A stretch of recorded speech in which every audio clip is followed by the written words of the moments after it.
ভিন্ন মত পোষণ করতে পারে কিন্তু এইভাবে রাস্তা ব্লক করে দেওয়া, সাধারণ মানুষকে ভোগান্তির মধ্যে ফেলা, সাধারণ মানুষকে জিম্মি করা, এই অসহনীয় আপনার ট্রাফিক জ্যাম সৃষ্টি করা, আন্দোলনকারীরা মানে যদি এই ধরনের জিনিস অব্যাহত রাখে, আমি মনে করি সাধারণ মানুষের পক্ষ থেকে তাদের বিরুদ্ধে প্রতিরোধ গড়ে তোলা উচিত।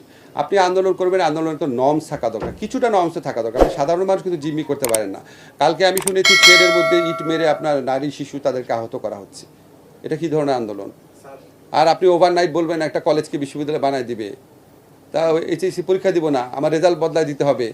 এখন আপনারা খালি চিন্তা করেন যে এখন আবার একটু কঠোর পদক্ষেপ নিলেও আবার সবাই সমালোচনা করা শুরু করে যে এরকম পুলিশ কেন এই ব্যবস্থা নিল, এটা কি আগেরই পুলিশ কিনা। এখন এটার মধ্যে ব্যালেন্স করা একটু টাফ।